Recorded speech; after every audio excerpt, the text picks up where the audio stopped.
Muzino zoyina okukuba essaawa 24 naye kye tulabula tujja kukwata abantu abakuba essimu zino nga baziteekamu omuzannyo. Ekisooka wano mbadde ndabulanga abantu nti tuyina capacity ekunoonya ne tukusanga wonna w'oli. Please get me very clear and let me repeat this in English. We have the capacity to follow you wherever you are, as long as you are communicating. So we are not going to allow people to bastardize communication. We are giving contacts for emergency. Then you find somebody calling on a police line making fun. Hey, police, how are you? Then when he hears that the receiver is a female police officer, I want to marry you. No. Those type of jokes are punishable. Ne mu Luganda era ngenda kyogera. Waliwo abantu abakozesa essimu zaffe okusaagasaaga okuba kuyita ki? Nakuba essimu, police, oli otya? Police amugambye ndi bulungi. Nange ndi bulungi, nkwagala nnyo. Bw'awulira nti ali ku ssimu mukyala, police, njagala kuwasa. Kusaagasaaga okwo tetukwagala. Tuukira ku nsonga entuufu, okwo kusaaga tujja kukwata tukubonereze. Bakyabikola bano tubayita bakalooli. So we don't allow that.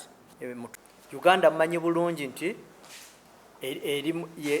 y'emu ku ggwanga mu East Africa ekulembedde mu bikwekweto against obutujju.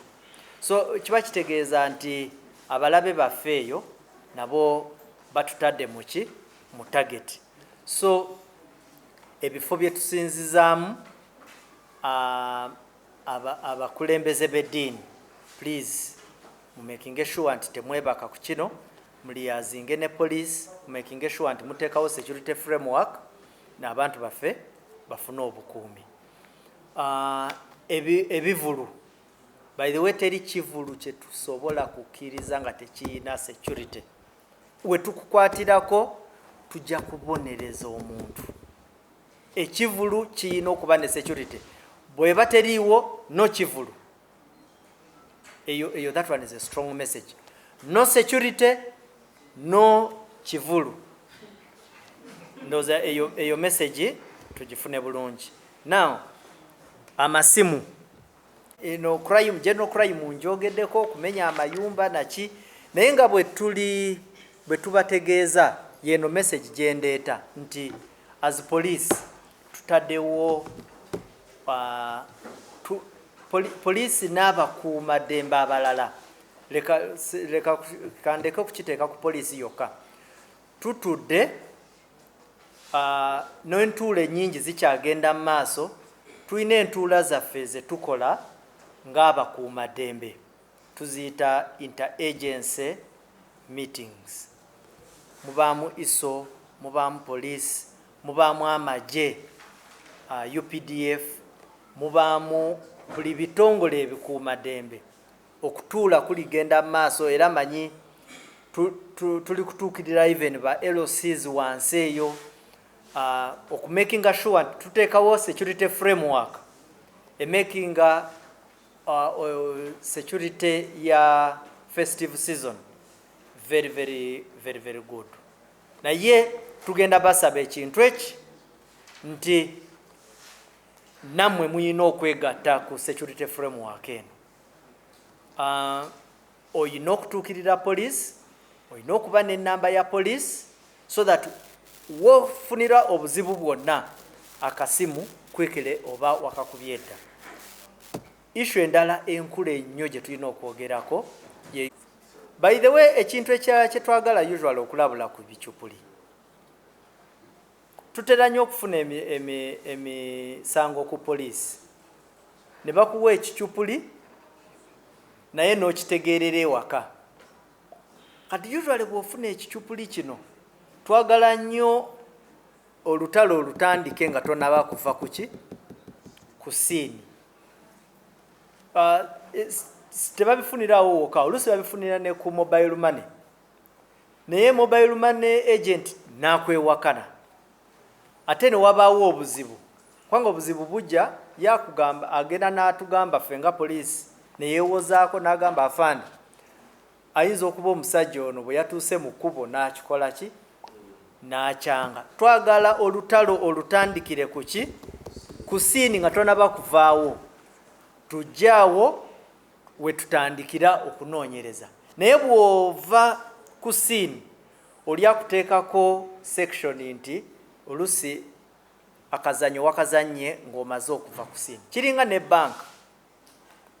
Bank yes zina integrity y'amaanyi, naye kale katugambe nti ekikyupuli okifunidde ku counter.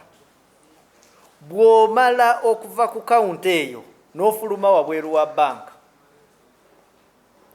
surely wabaawo okubuusabuusa kungi, kubanga naawe weka toli mutuukirivu. Oyinza okuba nga watuuse eri n'ozanya ki n'ozanya akazanyo. So I think eyo message abantu bagifunye.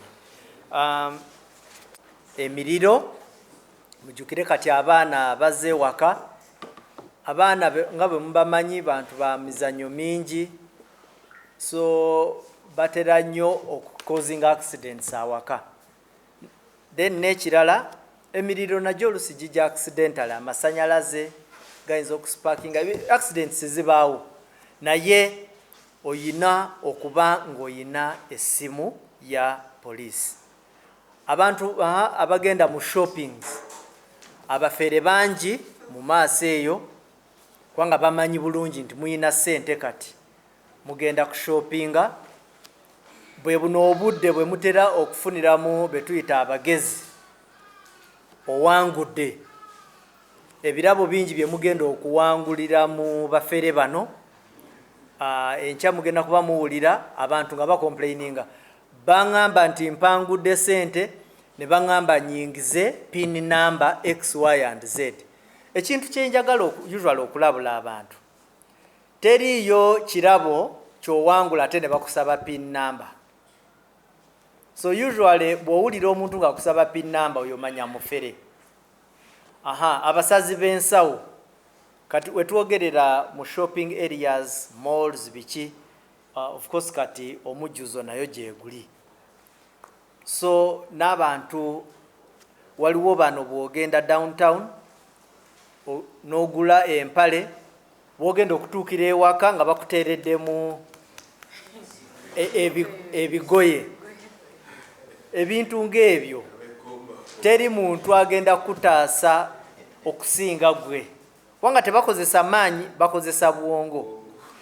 Gw'obeera wa we bagenda ne bakwatira ebigoye bino, ebigoye offcuts, ne babisala ne babiteeka mu kaveera ne babikuwa nga wadolooza nti oguze jiini, okutuuka ewaka n'osanga nga mulimu ebigoye.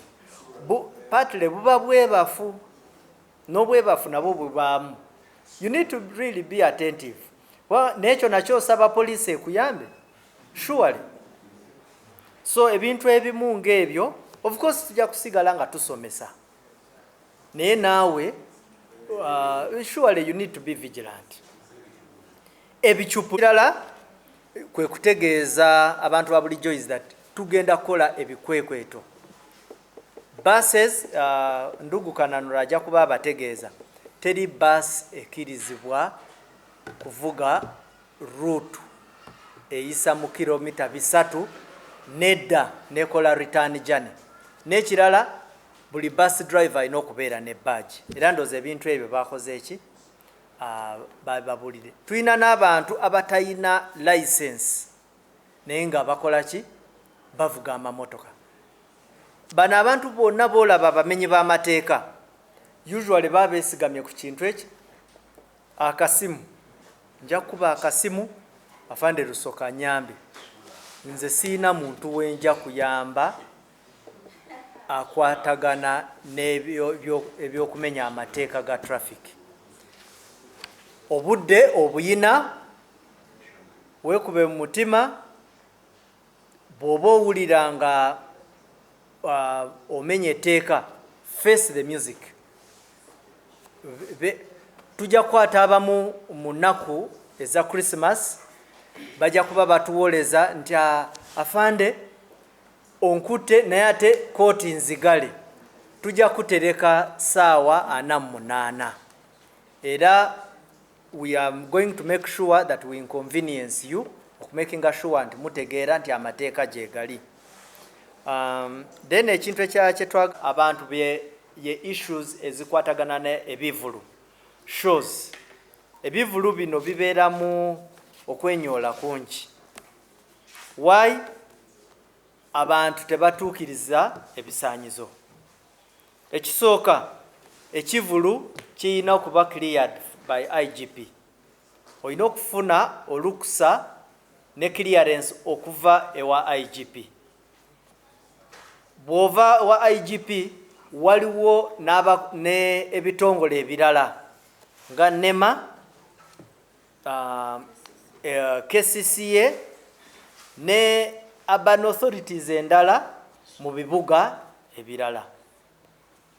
Bw'ova wano n'ojja n'ogenda mu bitundu eyo n'ogamba nze kasita IGP yankiliyarinze abalala sina nedda, bajja ku olina okumakinga sure nti buli muntu akuyinako obuyinza ogetinga clearance from him. Then ekintu ekirala, tuula wansi ne security committee ya district mu planning. Mulina okuplaningira making sure nti ekifo tekikontana ne ebisaanyizo. Kati nga for example kigenda costing abantu bameka. Togenda kwata ekifo eky'abantu ekisobola okuyingiza abantu 1,000 n'oyingiza 5,000. Nti kubanga bibatera okutugamba nze nasasudde nanyini kifo nze namuwadde sente. Wamuwadde sente yes, naye obuvunaanyizibwa ku bulamu bw'abantu buli mu mikono gyaffe nga poliisi. Omuliro nga gwakwasa ekifo ekyo abantu bayitawa okufuluma. Exit routes, fire and safety regulations. In other words, abantu bayina safety tuyinza okukiyita obukuumi obumala nti nga wabaddewo accident. Waliwo abantu abagenda ne bakola ebivulu mu kifo nga wabaddewo obuzibu, bantu batono abasobola okufuluma. So ebintu ng'ebyo. Oleesa omwenge mu kifo ekigendamu abantu ng'omutwalo. Tetwagala mu macupa. Twagala ebintu nga disposable, buno obukebe obutali obwa plastic. Tetwagala macupa mu bifo. Then ne advice endala gye tuwadde tuwa abantu. Bino byonna byenjogera bwe mukola joint planning birina okubaawo. Naye ate n'ekirala ffe kye tubyogerera wano so that omuntu azze owa bulijjo bw'olaba ebintu bino nga tebituukirizibwa, tuukirira